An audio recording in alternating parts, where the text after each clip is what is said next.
Bersama saya Mastura Malak dalam rentasan berita edisi 1546. Antara paparan utama. PAS dan PN sengaja buat tidak faham. Propaganda jahat, ke mana perginya keikhlasan Mahyadin?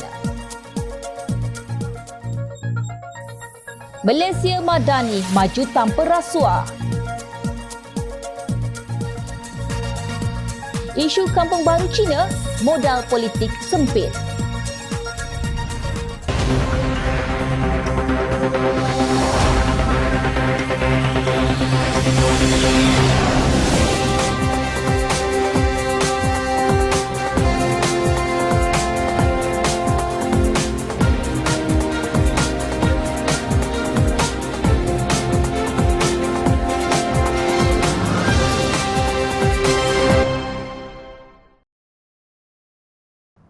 Assalamualaikum dan salam sejahtera. Timbalan Presiden Amanah Datuk Seri Mujahid Yusof Rawal menyangkal kenyataan dangkal dan tidak matang yang dibuat Pengerusi Perikatan Nasional PN Tan Sri Mahyadin Mat Yassin bahawa sejumlah perbuatan yang bertentangan dengan Islam tidak lagi menjadi kesalahan di Kelantan susulan pembatalan 16 peruntukan dalam enakmen jenayah syariah di negeri itu. Bekas Menteri di Jabatan Perdana Menteri Hal Ehwal Agama itu berkata ini kerana undang-undang bagi menangani kesalahan berkenaan sudah ada di peringkat persekutuan. Apakah undang-undang itu terus hilang? Jawapannya, undang-undang itu ada tapi di peringkat persekutuan. Orang Islam di Kelantan jika didapati bersalah boleh dihukum kerana mereka juga tertakluk kepada perlembagaan persekutuan. Apabila undang-undang dalam enakmen terbatal, itu tandanya ia sudah wujud di peringkat persekutuan, lebih berat hukumannya. Katanya seperti dilaporkan Malaysia kini. Dalam hantaran di Facebook kemarin, Mahyadin mendakwa kononnya keputusan Mahkamah Persekutuan itu bermakna perbuatan yang bertentangan dengan hukum Islam seperti menawarkan perkhidmatan maksiat, berhalwat, sumbang mahram dan minum arak tidak lagi menjadi suatu kesalahan bagi umat Islam di negeri Kelantan. Beliau juga berkata jika ada mana-mana pihak yang mencabar kedudukan undang-undang syariah di negeri lain, ia juga akan diisytiharkan sebagai tidak sah berdasarkan duluan yang telah ditetapkan mahkamah. Antara peruntukan yang dibatalkan dalam keputusan itu ialah mengenai permusnahan dan mencemarkan tempat ibadah, Seksyen 11, liwat Seksyen 14, persetubuhan dengan mayat Seksyen 16, persetubuhan dengan bukan manusia Seksyen 17 dan gangguan seksual Seksyen 31. Kesalahan jenayah syariah lain yang turut dibatalkan ialah memiliki dokumen palsu dan memberi maklumat palsu Seksyen 34, mabuk Seksyen 36, persediaan untuk melakukan maksiat Seksyen 45 dan penyalahgunaan label halal Seksyen 42. Mengulas lanjut, Mujahid berkata ketika dirinya menjadi menteri yang bertanggungjawab atas hal ehwal agama, beliau telah menggerakkan penubuhan jawatan kuasa sivil dan syarak kerana menjangkakan isu pertindihan kuasa seumpama itu akan timbul. Ada negeri hukuman berbeza walau jenayah sama, maka saya perkemas dengan menyeragamkan undang-undang syariah di semua negeri. Jawatan kuasa ini juga akan semak peruntukan mana yang bercanggah dengan persekutuan serta saya masukkan kaedah pemulihan selain hukuman sebat, denda dan penjara, katanya lagi. Hakikatnya, jika benar PN dan PAS berjuang untuk Islam, mereka sepatutnya perlu jujur dalam isu ini dengan tidak membangkitkan istilah Black Friday yang dikongsikan di media sosial susulan keputusan Mahkamah Persekutuan. Setiausaha Agung PAS Datuk Seri Taqiyuddin Hassan juga telah menyifatkan Jumaat yang lalu iaitu hari Mahkamah menyatakan keputusannya kononnya sebagai Jumaat yang hitam kepada syariah Islam. Tahukah Perikatan Nasional bahawa keputusan itu langsung tidak mencabar undang-undang syariah, sebaliknya berkenaan bidang kuasa DUN Kelantan dalam menggubal undang-undang. Isu ini dilihat yang sengaja gagal difahami oleh pimpinan PAS dan PN demi kepentingan politik songsang mereka. Kempen Black Friday yang dimainkan tidak lebih sekadar cubaan menggerakkan fitnah yang sedang tidur. PAS dan PN sombong dan enggan mengakui kelemahan tetapi menggunakan naratif Islam terancam, Melayu akan hilang dan menunggang sentimen sebegini bagi menutup kelemahan mereka. Maka terjawablah bahawa semua yang berlaku adalah kerana PAS dan PN sengaja buat-buat tidak faham. Justru berteriaklah para walaun yang kononnya Islam ini semakin terancam tanpa mereka sedar. Ancaman itu hakikatnya datang daripada kejahilan mereka. Kenyataan Pengerusi Perikatan Nasional Tan Sri Mahyadin Mat Yassin berhubung keputusan Mahkamah Persekutuan yang membatalkan 16 peruntukan kesalahan di bawah enakmen Kanun Jenayah Syariah Kurungan 1 Kelantan 2019 ternyata disifatkan oleh sebahagian besar rakyat sebagai tidak ikhlas dan tidak bertanggungjawab. Mahyadin dalam kenyataan baru-baru ini kononnya susulan keputusan itu beberapa perbuatan yang bertentangan dengan hukum Islam tidak lagi menjadi kesalahan di Kelantan kelihatan terlalu naif, malah tidak wajar terkeluar daripada mulut seorang bekas Perdana Menteri. Jumaat lalu, Mahkamah Persekutuan dalam keputusan majoriti 8-1 memutuskan bahawa 16 peruntukan kesalahan di bawah enakmen itu adalah batal dan tidak sah. Keputusan itu disampaikan oleh Ketua Hakim Negara Tun Tengku Maimun Tuan Mat yang mengetuai panel 9 anggota selepas membenarkan permohonan Nik Elin Zurina, Nik Abdul Rashid dan anaknya Tengku Yasmin Natasha Abdul Rahman bagi mencabar isu perlembagaan untuk membatalkan 18 peruntukan kesalahan di bawah enakmen tersebut. Sebagai respon, Ketua Penerangan Parti Ikatan Demokrati Malaysia Muda Kelantan, Abdul Rahman Khairuddin, menggesa bekas Perdana Menteri itu menunjukkan tauladan dengan tidak menimbulkan sangkaan tidak baik susulan pembatalan 16 enakmen syariah berkenaan. Beliau berkata, sebagai bekas pemimpin nombor 1 negara, Pengerusi Perikatan Nasional PN itu perlu menerapkan nilai-nilai politik matang berbanding menyebarkan propaganda jahat. Kami amat kecewa dengan kenyataan yang dibuat beliau menerusi satu hantaran di Facebook pada 9 Februari lalu yang berbunyi, dengan keputusan ini, perbuatan yang bertentangan dengan hukum Islam seperti menawarkan perkhidmatan maksiat, berhalwat, sumbang mahram dan minum arak tidak lagi menjadi suatu kesalahan bagi umat Islam di negeri Kelantan. Sejujurnya, apa yang berlaku ini sebenarnya tidak lagi berkaitan langsung dengan perkara berikut, iaitu rakyat Kelantan kini bebas melakukan maksiat dan runtuhnya institusi kehakiman Islam, katanya dalam satu kenyataan semalam di Petik Sinar Harian. Menurut beliau, kenyataan ahli Parlimen Paguh itu turut mencerminkan tokoh politik tersebut seolah-olah tidak memahami undang-undang dan perlembagaan persekutuan. Ujarnya, Muda Kelantan mengingatkan semua bahawa dengan terbatalnya 16 peruntukan enakmen Kanun Jenayah Syariah Kurungan 1 Kelantan 2019 itu tidak akan memberi ruang dan peluang kepada masyarakat untuk melakukan perbuatan terkutuk. Abdul Rahman memberitahu berdasarkan kanun keseksaan yang termaktub di bawah Mahkamah Persekutuan itu adalah lebih berat dan lebih besar impaknya. Contoh untuk kesalahan liwat, denda penjara maksimum 20 tahun berserta sebatan, manakala enakmen Kelantan pula tidak lebih 3 tahun.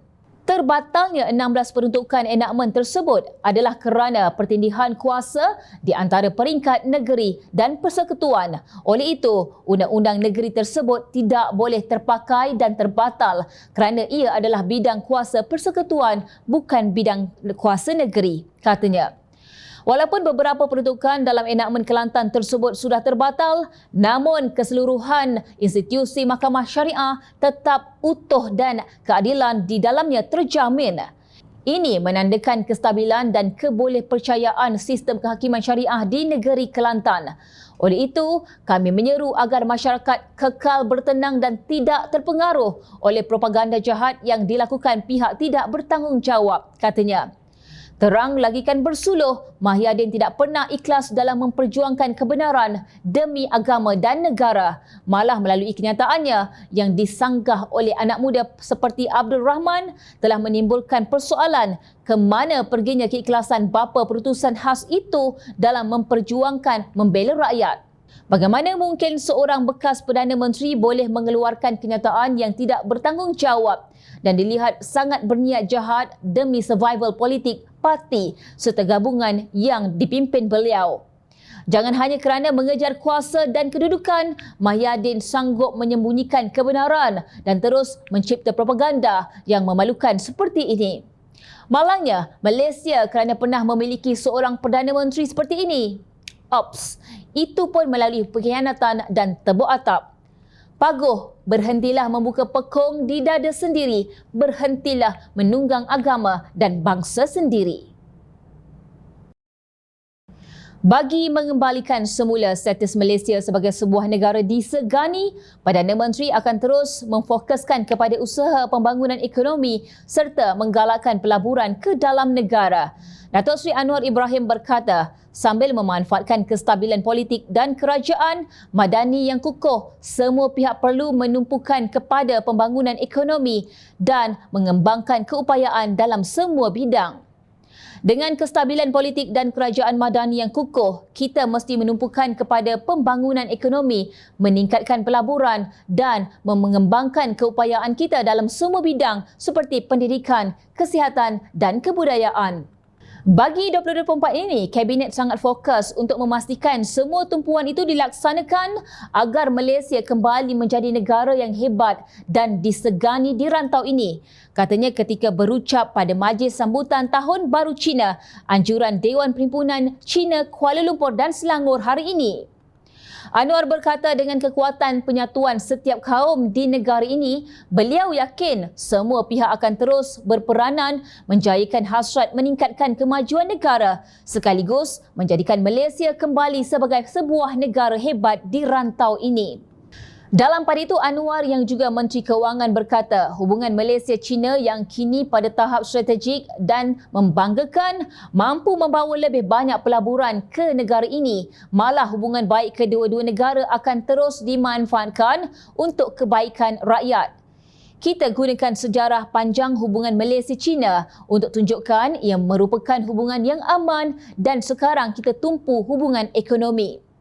Seperti yang kita sebut, China antara negara utama yang melabur dalam sektor ekonomi di negara ini dan sekarang kita harus kembangkan hubungan itu meliputi bidang pendidikan, kebudayaan, kerjasama antara universiti serta dengan syarikat-syarikat besar negara terbabit, katanya lagi. Tambah Anwar, kerjasama antara kaum terutama dalam beberapa isu seperti hak asasi serta demokrasi perlu diteruskan termasuklah dalam isu menentang rasuah dalam negara. Jadi, saya ingin mengucapkan ribuan terima kasih kepada semua yang sentiasa memberi sokongan terhadap usaha perangi rasuah yang pernah saya sebut sebagai satu kesalahan besar dalam negara. Kita harus bersihkan untuk memungkinkan pertumbuhan ekonomi dan juga pembangunan kita melonjak, ulasnya lagi. Anwar turut mengucapkan tahniah kepada badan penguatkuasaan di negara ini dan bangga atas keberanian mereka mengambil tindakan tegas terhadap perasuah dan penjenayah. Beliau berkata tindakan Profesional Suruhanjaya Pencegahan Rasuah Malaysia SPRM, Polis Diraja Malaysia PDRM dan Lembaga Hasil Dalam Negeri LHDN terhadap kumpulan yang merompak kekayaan negara mampu membawa perubahan kepada negara untuk kembali hebat seperti dikagumi dunia selain menyelesaikan masalah rakyat. Selamat maju jaya Malaysia tanpa rasuah. Baru-baru ini, isu kenyataan Menteri Perumahan dan Kerajaan Tempatan Nga Koming yang mencadangkan agar Kampung Baru Cina di 7 negeri dijadikan tapak warisan dunia yang diiktiraf UNESCO menjadi gempar. Maka beberapa TikTokers dan YouTuber muncul menempelak kerajaan kononnya hak Melayu sudah tergadai. Maka dengan kebodohan itu disuruhnya kerajaan menolak cadangan berkenaan atau rakyat yang akan menolak kerajaan. Presiden Dewan Keusahawanan dan Kejurulatihan Industri Malaysia, Mantik Chamber, Dr. Bam Al-Haj menyifatkan ianya sebagai satu pandangan yang herut. Kampung Baru Cina itu memang milik Cina sejak sekian lama mengikut undang-undang. Tidak timbul isu ia boleh sewenang-wenangnya dikatakan hak Melayu dan boleh dirampas oleh kerajaan. Undang-undang jelas tentang hal ini. Adapun ia mahu mohon pengiktirafan UNESCO bukanlah hal besar. Kampung Moten di Melaka sudah lama diiktiraf sebagai warisan dunia. Adakah dengan wujudnya Kampung Moten itu, ia menggugat kedudukan orang Melayu? Sama sekali tidak. Lagipun, Kampung Baru Cina wujud pada tahun 1948 dan belum 100 tahun. Baru 86 tahun, masih jauh lagi. Tetapi, begitulah pandangan jauh seorang pemimpin Cina.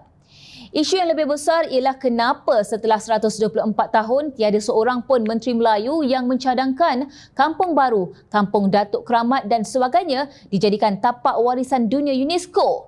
Kampung Abdullah Hukum di Kuala Lumpur sudah tiada. Kampung Kerinci pun sama, tegas beliau. Tahukah kita, pengiktirafan UNESCO itu bertujuan supaya tapak itu tidak boleh dibangunkan sewenang-wenangnya dan digantikan dengan bangunan baru supaya generasi akan datang kenal asal-usul dan sejarah sesebuah kampung dan penempatan. Sejarah bagaimana Inggeris memerintah dan memberikan tanah itu kepada penduduk Cina supaya tidak memberikan bantuan kepada komunis, dan sejarah betapa baiknya jiwa besar para pemimpin Melayu dahulu yang sanggup bertolak ansur dengan pendatang untuk berkongsi bumi bertuah tanah Melayu ini dengan orang bukan Islam dan orang asing. Sejarah itu patut ditonjolkan supaya orang Cina tidak bersikap seperti kacang lupakan kulit. Sebagai pejuang Melayu, kitalah yang patut ke hadapan mencadangkan agar Kampung Baru dan Kampung Datuk Keramat sebagai tapak warisan dunia dan bukan menjadi isu Kampung Baru Cina sebagai modal politik sempit, tambah beliau. Beliau turut mengingatkan Menteri Wilayah Persekutuan WP agar dalam kerancakan membangunkan kota kosmopolitan Kuala Lumpur, kampung-kampung tradisi Melayu juga perlu dipertahankan dan dibangunkan tanpa menghilangkan identiti kemelayuannya. Di setiap parlimen di Kuala Lumpur, wajib dibangunkan satu mercu tanda melambangkan jati diri Melayu dengan mengukuhkan tradisi Melayu sedia ada. Antaranya, tradisi kesenian, kraf tangan, silat, seni bina Melayu, cara hidup Melayu yang penuh adab dan sopan, juga kuih muih dan masakan Melayu. Bagi memupuk tradisi ilmu, rumah-rumah tradisional Melayu boleh dipelihara, bangunan lama milik Melayu boleh dijadikan perpustakaan dan Kota Buku Melayu perlu menghimpunkan buku, karya dan pengkaryaan Melayu di sebuah tapak yang boleh dijadikan tarikan pelancong, ujarnya. Kampung-kampung tradisi Melayu ini perlu mendokumentasikan sejarah dan kebudayaan mereka supaya asal-usul kewujudannya dihargai oleh generasi akan datang. Ia boleh dilakukan dengan dukungan kerajaan, korporat dan NGO. Justru, kitalah yang perlu memberikan cadangan kreatif dan inovatif kepada menteri dan pentadbir kerajaan supaya ia boleh dilaksanakan dengan sebaik-baiknya. Bukannya dengan menyalak tidak tahu hujung pangkal, membantah cadangan orang lain dengan menyelitkan isu perkauman sempit sebagai modal politik. Kita tidak mahu menyumbang idea. Bila ada yang menyumbang demi kebaikan negara, kita pula yang melenting macam biawak di selimbah api, kononnya Melayu terancam dengan cadangan berkenaan. Pelik sungguh dengan politikus zaman sekarang. Pembangunan dan kesejahteraan rakyat tidak pula mereka berminat untuk bersuara. Tetapi jika melibatkan perkauman dan agenda politik kotor, mereka bukan main laju memanggil wartawan. Kedanggalan apakah ini? Ingat, rakyat sentiasa memerhati. Baiklah, Jom Channel ingin mengucapkan jutaan terima kasih kepada para penyokong Jom Channel dan kepada anda yang berminat untuk memberikan sumbangan bagi membolehkan kami meneruskan perjuangan menyampaikan berita yang benar. Sumbangan boleh dibuat melalui akaun bank yang tertera. Suara rakyat kami sampaikan demi negara tercinta. Teruskan bersama kami di Jom Channel untuk mendapatkan berita politik tanah air. Saya Masra Malak. Assalamualaikum dan jumpa lagi.